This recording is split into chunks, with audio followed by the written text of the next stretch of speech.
Hi, everybody. Today is Thursday, March 20th, 2025, and our friend Alex Krainer is back with us. Welcome back, Alex. Thank you for having me, Nima. Good to be with you again, and greetings to all your viewers and listeners. Let's get started, Alex, with the way that Donald Trump has started his administration on January 20th and with the ceasefire between Israel and Hamas, between Israel and Palestinians. It seems right now he's losing whatever he wanted to build a ceasefire or maybe a temporary sort of peace and agreement between the two parties. But when you see the way that they're behaving right now, they're getting to the new in a new conflict with Yemen that they have been fighting Yemenis for 7, 10 years, and again the same sort of policy. How do you find the way that the things are changing? I have to say, I'm at a loss to explain it, Nima, because the situation, at least the way I understand it, is relatively simple in the day-to-day terms.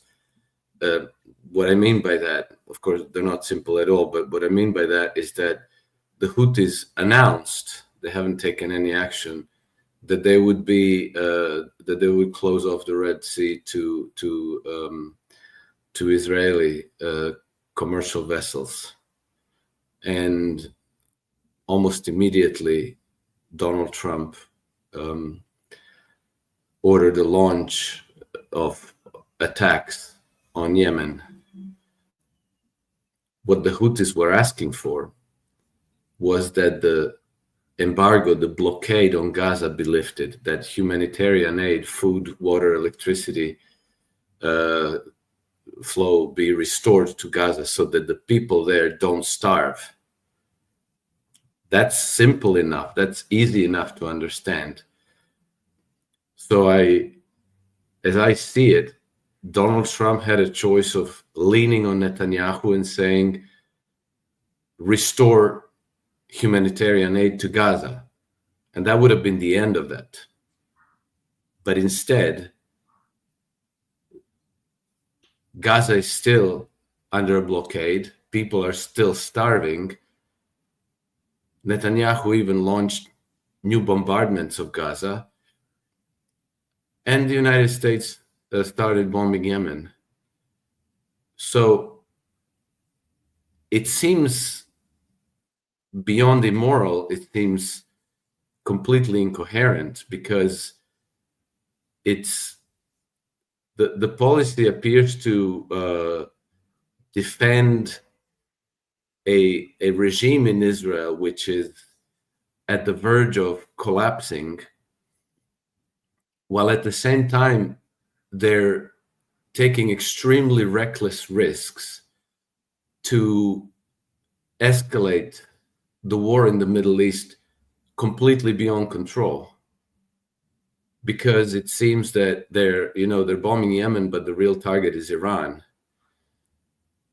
The fallout from escalating to a full-scale war against Iran is incalculable. It's not just that the United States would almost certainly be defeated in such a war. That is, they could not prevail. It could precipitate the destruction of Israel. It could lead to an oil blockade. It could lead to a disruption of oil flow through from the Persian Gulf. There would be a good likelihood that the Houthis would target Saudi oil production facilities. Oil price could shoot up beyond $100 a barrel to maybe $200, $300 a barrel. It would be a nuclear bomb underneath the global economy. So the risks that the administration is taking versus simply telling Netanyahu, make sure that the aid, the food, the water, the medicines, electricity continues to flow to these poor people of Gaza, they have opted for an escalation that could spin out of control very easily. So I don't know how to explain this. I've heard many analysts um, who are, let's say, still mm, trying to find an understanding about this administration, who are saying, well, Trump has many battles to fight. That's true enough. And he has political considerations at home. So they have to choose their battles very carefully, and they're focusing on uh, making sure that the war in Ukraine doesn't escalate, that the Ukraine war gets ended, that we can have an armistice, that the situation in Eastern Europe is stabilized, that this doesn't erupt into World War III, and that at home, they have a very powerful political bloc in among Zionist Jews and evangelical Christians who are demanding this action, the unconditional support for Israel and for Netanyahu, no matter what, and that Trump administration cannot take all of these enemies all at once. All right, so we could say plausibly that may be true. But Nima, you're a father and I'm a father. And when you see pictures of little children blown to bits, I don't care if you're Muslim or Christian or Jew or whatever, this is unacceptable. This is just a heartbreak. And I thought this was behind us with the departure of Biden administration, but apparently it's not behind us. Should we blame Trump? Maybe, but maybe some of these analysts are right. We should be blaming the still very powerful vestiges of this neo-imperial faction that is fanatically devoted to Israel. And Israel, we have to accept, is an imperial project. It's not I grew up thinking that Israel was a homeland for the long-suffering Jews, where they can be safe. Now we see that it's not a homeland for the long-suffering Jews. They're not safe there. They're being cynically used as a destabilizing factor so that the Western financial interests can control the resources of the Middle East. And the way they do it is constantly keep the region destabilized, constantly at war. It's costing hundreds of thousands, if not millions of lives. And so long as that continues, we will not see peace in that region. So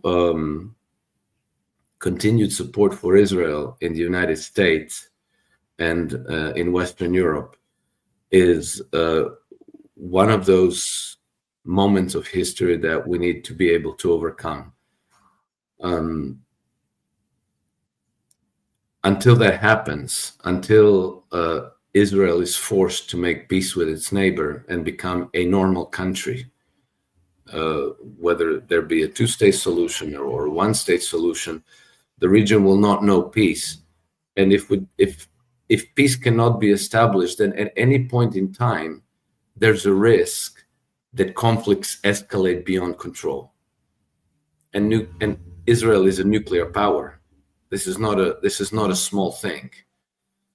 So I'm not sure what to think. I've gone from being very enthusiastic about what Trump administration was doing to going cold and agnostic. I want to see evidence, and until we see evidence that they are not losing their way, I remain very, very cautious and only perhaps moderately optimistic, because I see that the situation is no longer what it used to be.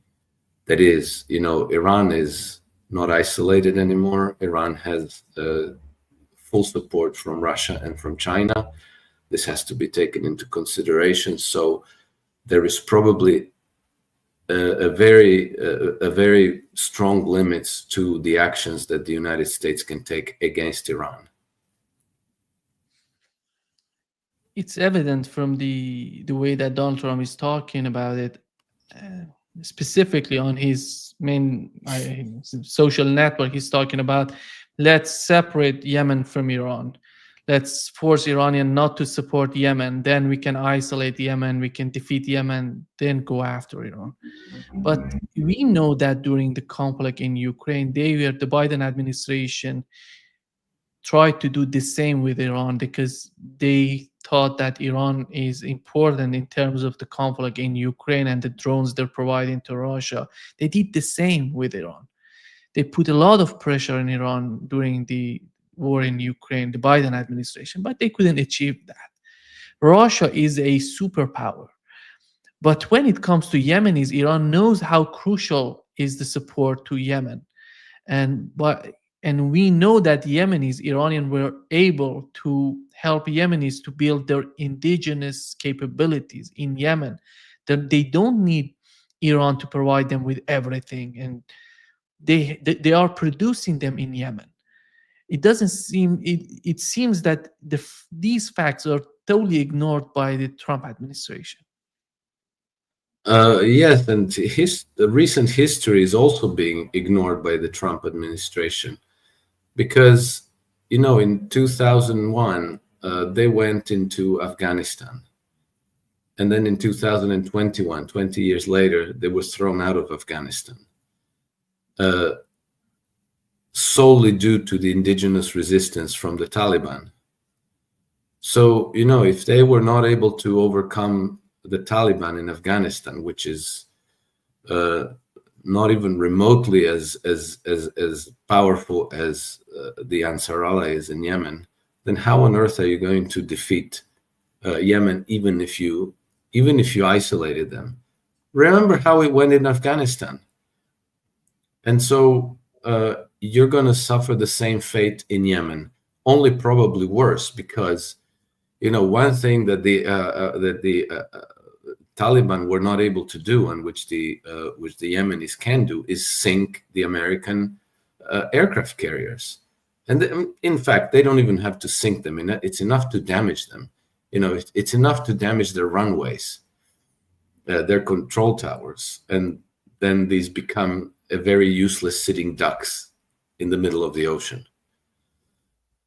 And the whole strategy seems so strangely incoherent to me that one of the reasons why I was why I used to be much more positive about the Trump administration initially is because I took them to be competent people. It seemed to me that they studied, they did their homework, and that they were acting strategically. But now I'm doubting that because what they're doing doesn't seem to make any sense at all. So, okay, you can explain it as driven by very powerful political influences in the United States, but still, your strategic choice is not to focus on the geography. So you say, okay, Russia, Ukraine, that one, we have to let go of that. We lost there. So let's focus on the Middle East and, with an eye on China.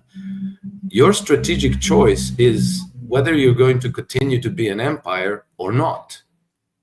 That's your strategic choice. And if you've chosen not to continue being an empire, that is, not to continue being the military, political, financial, and diplomatic enforcement arm of the empire, then you have to roll all of that back rather than saying, okay, we're going to let go of Ukraine, but we're going to focus our resources on the Middle East, and we're going to support Israel still as our unsinkable aircraft carrier there because that's what we need in the region.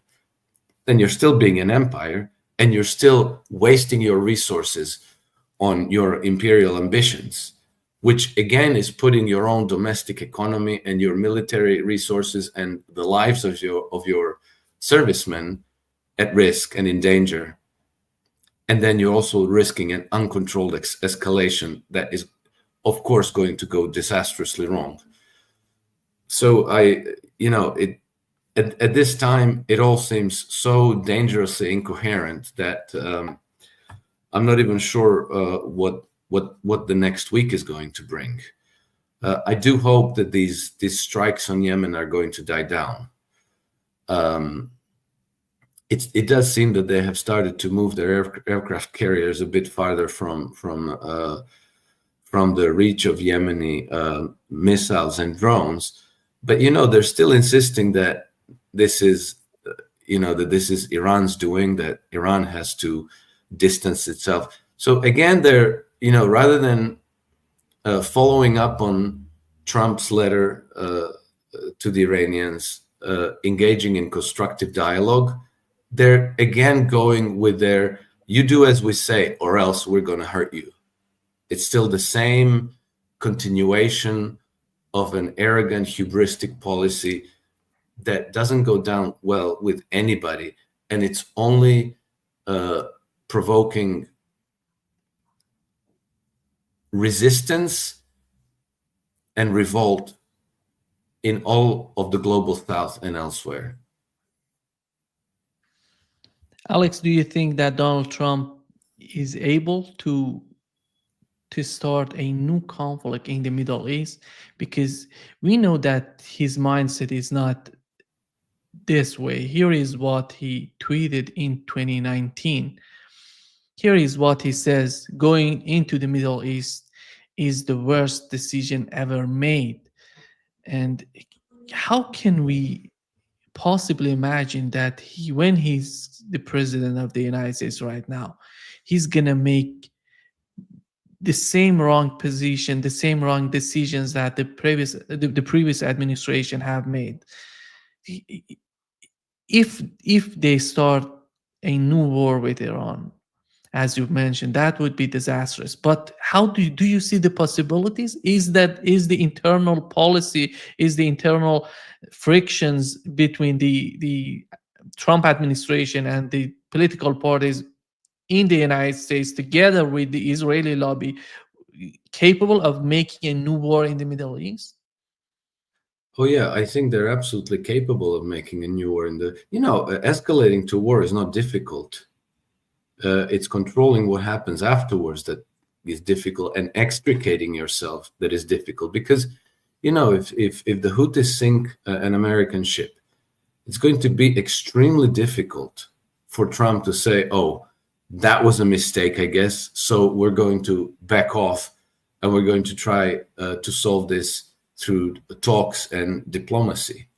At that point, when you have dead sailors in the bottom of the ocean, hundreds or thousands of them, then you can no longer reverse course. So the statement from Donald Trump, which you just showed, is exactly why I find it extremely difficult to explain the administration conduct right now, because it tells me that they understand what needs to be done. They understand the right course of action, yet they're engaging in the wrong course of action, very obviously. I think that the only way I know how to explain it is domestic political pressures. And we can acknowledge it's true that Donald Trump has taken on many, many enemies at home, and they're attacking from all sides. And so maybe in some way that is not transparent, that is not communicated to us, they decided to appease a part of this political spectrum, because they want to, with RFK's Make America Healthy Again, they've pretty much taken on big agriculture, big pharma, the whole entire health industry, which is practically 1/5 of the United States GDP. With his friendly overtures to Russia and discussions about maybe having the military budget, he's pretty much made the military-industrial complex an enemy. He's taken on some of rolling out getting the United States disentangled from NATO. That's going to cause you a lot of enemies, and some of them are in your military. The CIA, the FBI, all of the deep state. So when you know the right course of action, yet you engage in the wrong course of action at huge risk of outcomes that you will not be able to control, then that tells me that maybe the developments are being pushed forward by these deep state actors and the political spectrum that is supportive of Israel. Where does that go, however, is, it could completely sink his presidency and completely destroy his legacy forever. So, the quick answer to your question is yes, of course they can open a new war. They can escalate a new war in the Middle East, but they will not be able to control the fallout, and they will almost certainly not be able to prevail in that war. How do you see the situation of Netanyahu in Israel and the influence of that coming to the Trump administration? We know that the Israeli economy is not doing great, it's not doing well. Netanyahu, as the prime minister of Israel, is not in a good position. He has fired main officials in his government. The last one was the chief of Shin Bet that he was trying to dismiss. I don't know if he was successful. It seems that he has fired him. And how do you see the situation in Israel and the way that they're influencing the Israeli lobby in the United States and then coming to the Trump administration? Are they gonna save? Are they doing this to save Netanyahu and his space? We know that Ben Gvir, which separated from the Netanyahu administration, is joining again. What's going on? What's going on in Israel? What's the influence of Israel on Trump? Well, it seems to me that the good metaphor for Netanyahu's government is that they're simply standing on very thin ice, and they're being held aloft by the support from American supporters of Israel. And it seems to me that all of this is a very, very unlikely thing to continue for a long time. Israel has made enemies of all their neighbors. They have ceasefires with 3 countries. They've broken 3 ceasefires with all 3. They haven't defeated Hamas. They haven't defeated Hezbollah. They have a hostile power at their doorstep in Syria. And I'm not talking about HTS. I'm talking about Turkey, really, by proxy. We don't know how that might end. Houthis are an enemy power with ability to strike at Israel. Iran has Israel through the crosshairs. They still never retaliated for Israel's last attack. Netanyahu's government now has a gathering opposition at home. He's fighting multiple legal battles against his government. So, all of this backroom maneuvering to provide not legitimacy, but at least political lifelines to Benjamin Netanyahu to continue at helm in Israel, I think has a very short life expectancy. And I think that when he falls, which he will, it's only a matter of time, then there's a risk that Israel itself descends into some form of a civil war. So the situation is a complete and total mess, and it's extremely unfortunate that in Israel there's now no viable opposition. There's no real opposition. Somebody who would actually take control and do a course correction to say, we've gone down the wrong path. We need to reverse course. We need to start speaking and negotiating with our neighbors. We need to make peace. They've kind of painted themselves into a corner where they only see their way forward with taking more control, creating buffer zones, displacing population, engaging in genocide. And I don't see how long this can go on until it implodes like a house of cards. the support from the Zionists in the United States is a mystery to me as well, because you're ultimately betting on a losing bet. You're doubling down on something that cannot continue. We'll learn with time, but I think that the situation is extremely unstable and extremely explosive. And at some point, I'm afraid that Benjamin Netanyahu might suffer the fate of somebody like Benito Mussolini or Nicolae Ceausescu, and maybe it's going to be the best deserved toppling ever.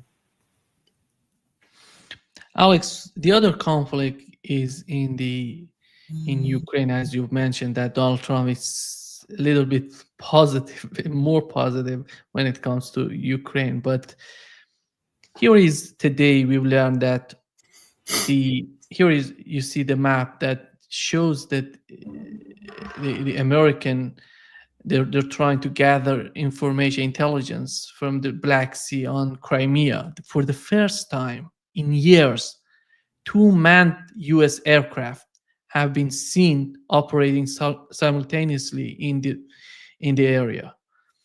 And if you want to negotiate with Russia, if you want to be honest, if you want to break a deal, cut a deal, what would you need? Why would you need to do that? Why would you need to talk with? Yesterday he talked with Zelensky. He said that we're gonna provide Ukraine with intelligence. If you're honest in the way that you're behaving, you have to cut the intelligence, you have to cut the weapons, you have to show your honesty to the other party. But it doesn't seem that would be the case. How is he going to deal with that? Here is what Mike Waltz said, Alex, on Fox News. Intelligence Service uncovered a document. All right. Intelligence Service uncovered a document that was prepared for the Kremlin the same week the president's team met with the Russians in Saudi Arabia. According to the Washington Post, it details much of what we've already seen play out, basically telling Russia how to stall while it continues to dismantle the Ukrainian state. It, quote, lays out ways in which Russia could boost its negotiating position by exacerbating tensions between the U.S. and both China and the European Union, by proposing U.S. access to Russian minerals, including territories it occupies in Ukraine. It also goes into how Putin should reject peacekeepers, propose demilitarized zones along the border. How do you know President Trump isn't being played right now by Putin? Well, look, that's almost laughable. I'll take President Trump in dealing with the likes of Xi, of Kim Jong-un, with Putin and others. Certainly, ahead of his predecessor. And really, as both President Putin and Zelensky said on our first call just a few weeks ago, only President Trump could drive this to an end. Mm-hmm. Only President Trump can bring this war to look. Jackie, we know who we're dealing with. We know who we're dealing with on all sides. And we are going to engage in diplomacy. We are engaging in diplomacy. And that will involve both carrots and sticks to get both sides to the table, but to also resolve this in a way that is permanent and I can understand the way that Europeans, even in Fox News, they're trying to put pressure on the Trump administration. But it doesn't seem that they're totally prepared to resist such a pressure coming from outside. They're just giving up. They're just giving them some points. They're just trying to get along with them instead of doing whatever they were talking about before coming to power. Again, we see a lot of incoherence in policy. And again, if we go to Trump's statements from other officials in his administration, we can understand that they know what the issues are, that they know the right way to go about things, yet they're meandering sort of in the right direction, but losing path. I don't know how to explain these drones collecting intelligence on Crimea. we haven't seen recent attacks from Ukraine against targets in Crimea, but we've seen attacks against Russia mainland on their energy resources. I suppose the Trump administration is trying to drive in the right direction, but appease political pressures at home on smaller, let's call it less consequential issues. Maybe there's concealment of sorts in his policies, because he just had a very long phone conversation with Vladimir Putin this week. Apparently the longest ever between the leader of Russia and the leader of the United States. They didn't spend all that time talking about Ukraine. They're talking bigger things, much bigger things. What those bigger things are, we can speculate and guess, but we don't know. And so it is possible that for short-term considerations, Trump is still playing this carrot and stick. We're going to control the Russians by rewarding them if they do the good thing, and we're going to punish them if they do the bad thing. But the reality is that insofar as we're talking about Eastern Europe and West Asia, the Trump administration doesn't hold very strong cards. Even, let's go back to February of 2022. United West, through the proxy of Ukraine, moved against Russia. Russia responded with a special military operation. The Ukrainian military was fully intact, armed to the teeth, with arsenal full, well-trained troops, full support of the United States, NATO, Western Europe. It was a united front practically supporting Ukraine in that war. In spite of everything that they've done, and the United States was fully on board with this until just 2 months ago, they still got defeated. They were still defeated. So it's not after the Russians destroyed 3 consecutive Ukrainian armies, after the Western powers completely depleted their arsenals, after the United States has withdrawn support, that now somehow Trump, because he's so tough and clever, can turn this around, so he has any kind of a stick that will impress the Russians. He has to cooperate with them. And I think that Trump deserves huge credit for reopening the lines of communication, for speaking to Vladimir Putin directly, and for creating groundworks for constructive dialogue between the two powers. That is to his credit, absolutely. But ultimately, the outcome of this will depend on Russia's cooperation, not by how much you're going to impress them with your sticks. You don't have any sticks. I think that this is clear to Trump, but he cannot come to his public and say, well, we have nothing. We're just going to have to go along with what Vladimir Putin says, and we're going to have to accept the terms he dictates. So they're talking about sticks and this and that for, again, domestic audiences. In this case, however, Trump has a very wise and very experienced counterpart in Vladimir Putin, who perfectly understands that he shouldn't pay attention to these drones, to the sanctions, the tough talk in the media, the pretense that he's in control of anything. And so, Vladimir Putin gives him like a consolation prize, a concession. Okay, we won't attack Ukraine's energy resources for a month. And then Trump can bring that home and say, like, hey, look, I got this out of Putin. At any rate, I think that the world is in a much better shape on the subject of Ukraine than we are in the Middle East. And again, I think that Trump does deserve a lot of credit for this. Alex, the way that I see the Trump administration, I see an administration that is so much accustomed to the old traditions of the United States, just seeing other countries upside down, and the way that they're just forcing them to do something. But it doesn't seem that would be the case anymore, at least with Russia and what's going on in Ukraine. But this struggle that we're facing in the Trump administration is the way that they're trying to transform it, to change this sort of behavior, while they're so much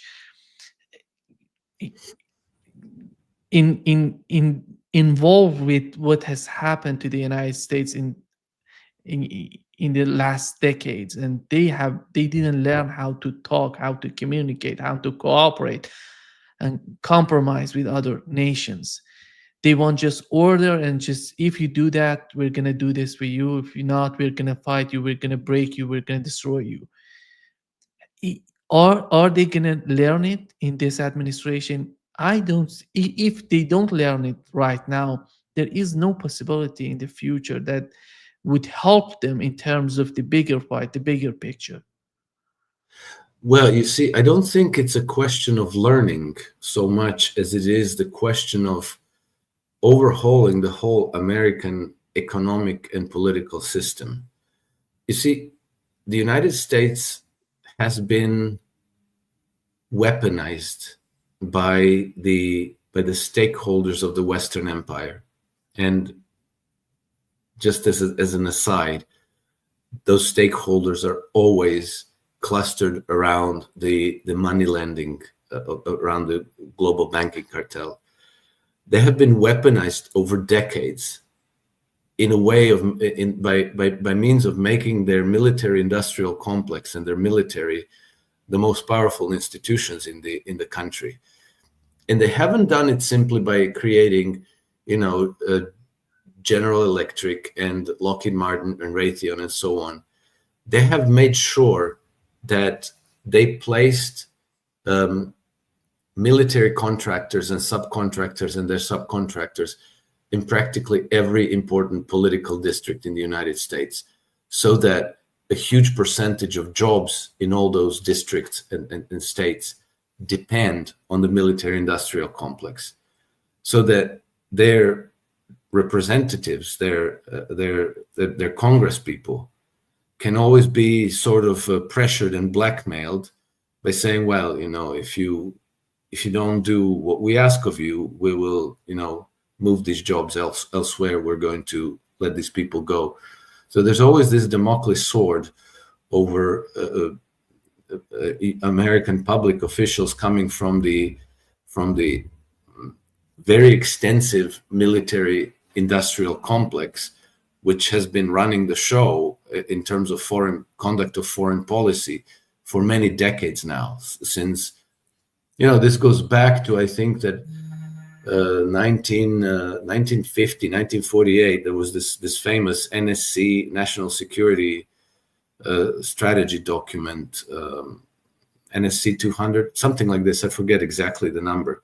And this strategy was set out. It was planned to be this way. And so when it comes to the conduct of foreign policy, it's almost like a super tanker. It's going to be very difficult for this to change course. What it's going to require is to try to convert the whole economic basis of the United States away from military industries towards peaceful industries. And in order for that to happen, you need to change the way capital and credit is allocating in the United States economy. So it's going to take a long time. It's going to take very, very extensive changes, and it can't happen overnight. And so you see what somebody wrote to me, because I published on my Substack a few criticism of the Donald Trump's conduct of foreign policy, they wrote back to me and they said, like, I know Trump and his administration very well, and the reason why they have to do things the way they're doing it is because their main battle now is against their own deep state. And so in order to be able to fight the deep state and drain the swamp, they have to go along with these certain things. I don't know if this is true, but it does sound plausible, and it does make sense.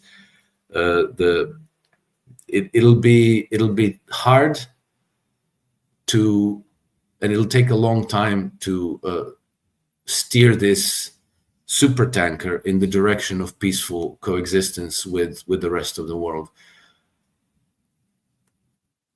We know, Alex, we're living in an era that the bombshells are not coming out of the military industrial complex, but the technology centers in China.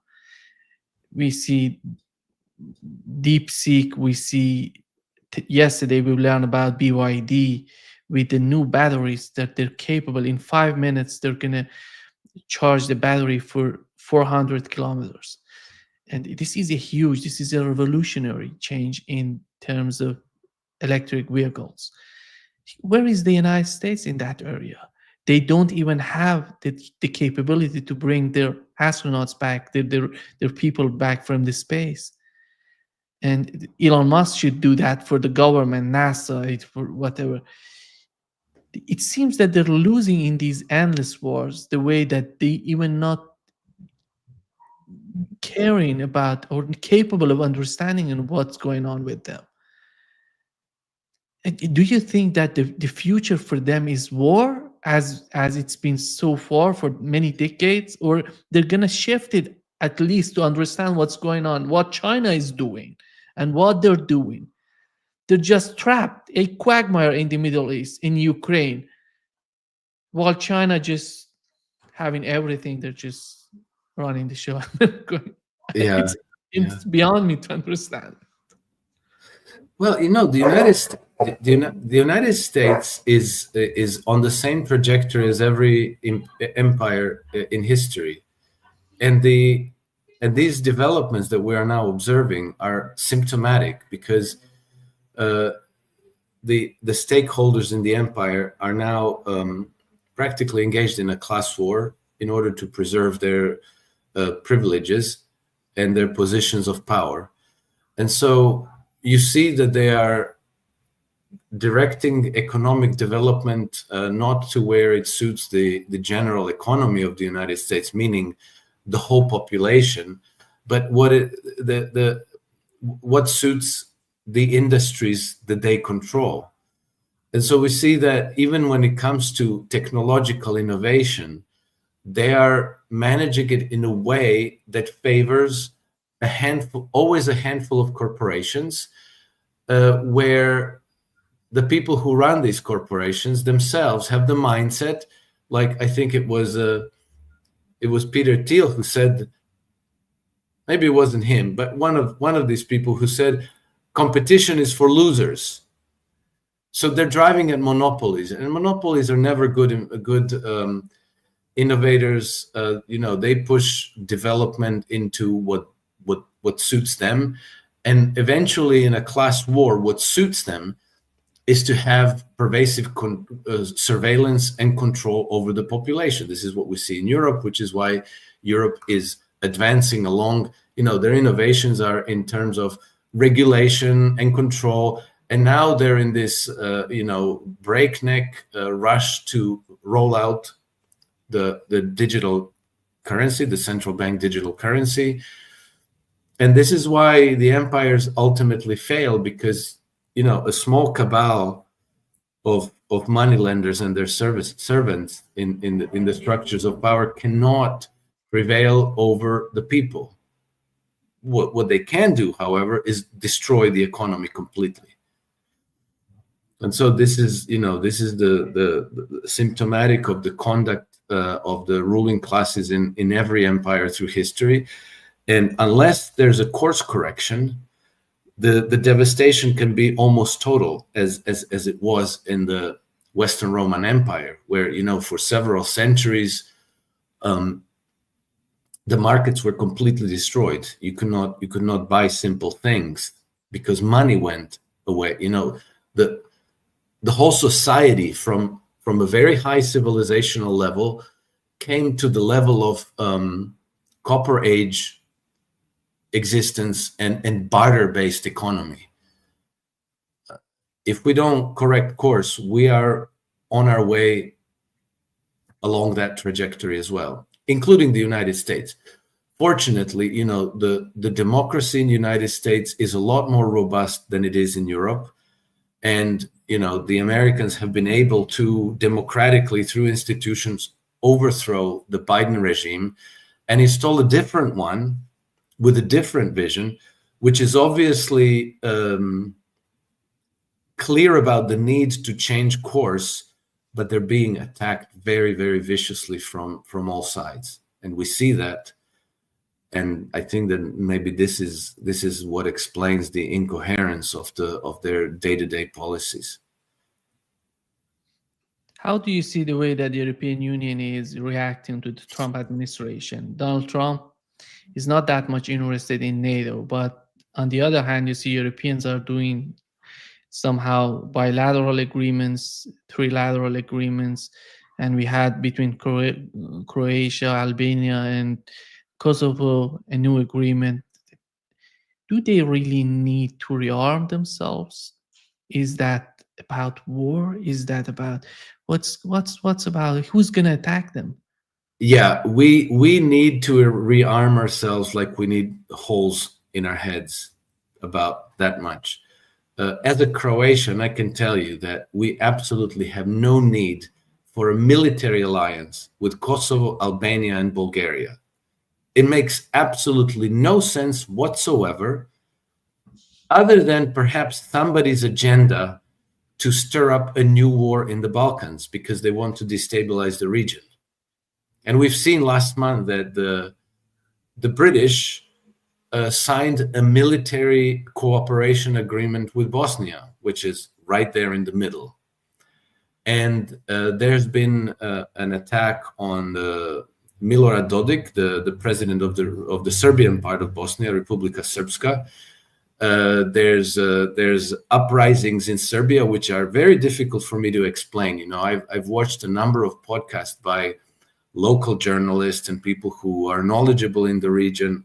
I speak the language, so I can listen to that. I still can't work out exactly where the fault lines are, because people who have been engaged with the protests are convinced that these are genuine protests. This is really the student who mobilized for reasons. They have real, very strong grievances. But then there's other people who are saying, no, this is a Soros agenda to overthrow the regime of Vučić, which is already extremely unpopular in Serbia, and to install somebody like, you know, to try to do a Georgia type scenario in Serbia, and then get the whole region again pushed in the direction of escalation towards some sort of a military conflict, which wouldn't be very, very difficult to provoke in that region. And the same thing for the whole of Europe. You know, this mad rush to militarize the whole continent because we are afraid of Russian invasion. This is sheer insanity. Russians have no interest in invading Europe. They have shown no intent to do so ever. They have been very explicit to say that they are not interested in doing that. They have no intentions of attacking Europe. Nevertheless, for some reason, hundreds of billions of dollars are being allocated to European defense industries. Car companies are being encouraged to convert part of their production to military uses, and they're doing this. You know, they are accepting to do this. But we can also see where this is coming from. It's coming from the money lending oligarchies, because you see, if you take a society and you divide it into, let's say, the public, the political class, the the industrialist class, and the money lending people, then you see that somebody is pushing capital into defense industries, even the capital we don't have. They're talking about mobilizing $1 trillion of savings of European people. Then you see politicians are going to fall in line, no question about it. We're in a severe economic recession in Europe. Nothing is looking good. Politicians are under pressure. There's pressure from populist parties who want to take back every nation's sovereignty under their control. And so now the politicians, when they see large amounts of capital going into any industry, well, they're enthusiastic supporters of that, because finally they're going to have some good news for the people. They're going to say, like, oh, look, we're making all these investments, there's new jobs being created, and the prosperity is going to go up and so forth. We've seen that in the 1930s in Germany. But for one business cycle, the politicians are going to look good. They're going to look competent. They're going to look like they're resurrecting the economy, and the country is finally moving in the right direction. Then you have the industrialists who are going to say, my business is falling apart. I have to think about moving to to China, or to the United States, or shutting down. The sales are collapsing, and everything is falling apart. So when somebody's offering them billions and billions of dollars to convert part of their production to military, they say, like, okay, saved. We're going to do that. So they say, like, yay, fantastic. And we see a company like Volkswagen, for the first time since World War II, converting their production into military uses. Then you have the public, the employees, people who are destitute, who are losing jobs, who see no prospects for their children, for themselves, who see themselves losing their pension and their health benefits and so forth. And now suddenly everything is rising back again. And then they say, like, well, okay, whatever it is, we're in support, because it's going to give us our jobs back, and prosperity is going to go up and so forth. And so the only people in this whole equation who have a choice is the bankers, the people who are allocating the capital, who are directing the flows of all these hundreds of billions of dollars and controlling the printing presses and the credit allocation, who are making those choices. Everybody else is going passively along. And so let's talk about $1 trillion of European savings. So they want to use the savings of the European people as collateral, on the back of which to issue all this credit. So the European savers would kind of become unwittingly guarantors for all this credit flowing to the defense industries. And if you take, so we have 450 million inhabitants about in Europe, and of these, let's say about 350 million are grown-ups. So if you divide this $1 trillion among these grown-up Europeans, who, let's say, are employable people in Europe, you come to about between 2,000 and 3,000 euros per person in Europe. Okay, now ask yourself, if they can direct $1 trillion into defense industry, could they not equally just give every single person 2,000 euros? That would be good for the economy. There would be spending power. People would spend money on things that they need and desire, except it wouldn't benefit the bankers, you see, because the idea is to weaponize the continent, go against Russia, and try to turn Russia into our own source of natural resource wealth and collateral. And if people just increase their prosperity and live better, then the banking oligarchies gain no benefit from that, or very, very minimal. Alex, the way that I see this sort of response from the European countries is the way that they have decided to fight the Trump administration. Because right now you see 2 countries here, 3 countries there, and they're just doing their agreements. And we know that Donald Trump was asking them to increase their defense budget in terms of the money comes to NATO, and we know who's going to benefit from that money, which would be the United States. Because it's not out of nowhere that out of the blue that Macron is talking about building nukes, and we know how expensive is that. The agreements between France and the United Kingdom right now, between Croatia and other countries, and it seems that they're making some little problems, challenges with the Trump administration in order to disperse the power that is trying to do something in Ukraine. And if they go in that direction, just distracting the government in the United States from what they're doing in Ukraine, they can be, at the end of the day, they may be successful. The Russia Gate, everybody knows what has happened with the Russia Gate. This is the way that they have decided in Europe, the way to somehow distract the Trump administration from what they're doing in Ukraine. Well, yeah, and I think they're pursuing very similar path as they have done with Putin for the last 25 years. It's going from criticisms, delegitimization, disqualification to outright demonization of the Trump administration. And we've seen increasingly European officials and the media vent views that now the United States is the enemy. But you see, it would be enough for them to be able to regime change the United States, to make sure that somehow, the administration of Donald Trump is sabotaged, that their policy making is rendered ineffective, and then wait them out.